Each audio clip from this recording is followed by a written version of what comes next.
ఇంటింటి గృహలక్ష్మి. ఇక ఇవాటి ఎపిసోడ్లో ఏం జరిగిందో చూద్దాం. తులసి కృష్ణ కలిసి గుడికి వెళ్తారు.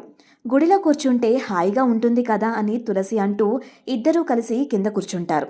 ఇక డాక్టర్, పెళ్ళి అంటే ఏంటి తులసి? ఖాళీగా ఉండి బోర్ కొట్టి చేసుకునేది అంతేనా అని అడుగుతాడు డాక్టర్ కృష్ణ. నా దృష్టిలో అయితే పెళ్ళి అనేది కేవలం ఒక జంటని కలపడమే కాదు, రెండు కుటుంబాలని కల్పించడం. నాలాంటి చదువురాని వాళ్ళ భాషలో చెప్పాలంటే పెళ్ళి అనేది ఒక కరెంటు వైర్ లాంటిది.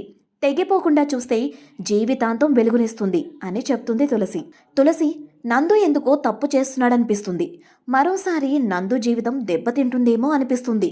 వాళ్ళ బంధం సమస్యల సుడిగుండంలో చిక్కుకుని ఉంటుందేమో అనిపిస్తుంది అని అంటాడు కృష్ణ. ఇక సీన్ కట్ చేస్తే లాస్య చుట్టుప్రక్కల అంతా చూస్తూ నందు నందు అని పిలుస్తూ ఉంటుంది.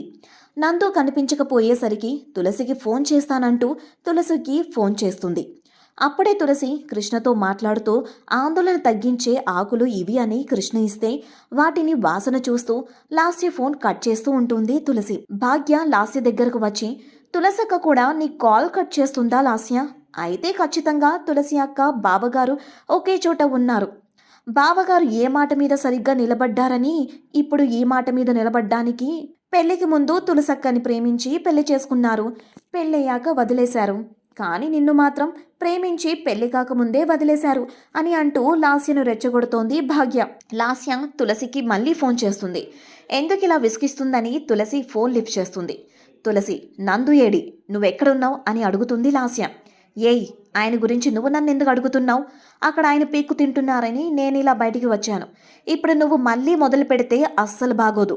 మీ పనులు మీరు చేసుకోండి అని తులసి అంటూనే లాస్య, తులసి, నువ్వు తొందరగా ఇక్కడికి రాకపోతే మీ వాళ్ళందరి మీద కేసులు పెట్టి జైలుకు పంపిస్తా తులసి అని బెదిరిస్తుంది లాస్య.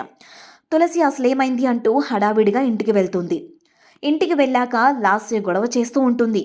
ఏంటి లాస్య, పోలీస్ కేసు పెడతావా? సరే పెట్టి చూడు. నువ్వు ముందు పెట్టి చూడు లాస్య. నువ్వు పోలీస్ కేసు పెడితే నేను మాత్రం చూస్తూ కూర్చుంటా అని అనుకుంటున్నావా? నేను ఏమని కేసు పెడతానో తెలుసా? నా వైవాహిక బంధాన్ని దూరం చేసి నా భర్తతో అక్రమ సంబంధం పెట్టుకొని నా బిడ్డని మానసికంగా వేధించావని, నా కొడుకుని కేసులో ఇరికించావని పెడతాను. ఏం చేస్తావప్పుడు చెప్పు అని అరుస్తుంది తులసి. లాస్య, ఇప్పటిదాకా చాలా ఎక్కువగా మాట్లాడావు. మా అమ్మని ఒక్క మాటైనా అంటే బాగోదు అని ప్రేమ్ అనగానే నువ్వు నోర్ముయి, ఎక్కువ మాట్లాడితే చెంప పగలగొడతానంటూ వెళ్ళి ప్రేమ్ కాలర్ పట్టుకుంటుంది లాస్య. తులసి వెళ్ళి లాస్యని లాగి, ఏంటి కొడతావా? కొట్టి చూడు. ఈ చేతితో కొడితే ఈ చేయి నరికి ఇంకో చేతిలో పెడతాను. నా పిల్లల మీద ఒట్టు అంటోంది తులసి. అప్పటిదాకా ఎగిరెగిరి పడిన లాస్య తులసిని చూసి వణికిపోతుంది. తులసి, లాస్య, మీరు ఆవేశంలో ఉన్నారు. నేను నందు ఎక్కడున్నా తీసుకొస్తా అని అంటాడు కృష్ణ. లేదు కృష్ణ గారు, వీళ్ళంతా కలిసి నందుని దాచిపెట్టారు అని లాస్య అంటూ ఉంటుంది. ఇక ఇవాల్టి ఎపిసోడ్తో ఇలా ముగుస్తుంది.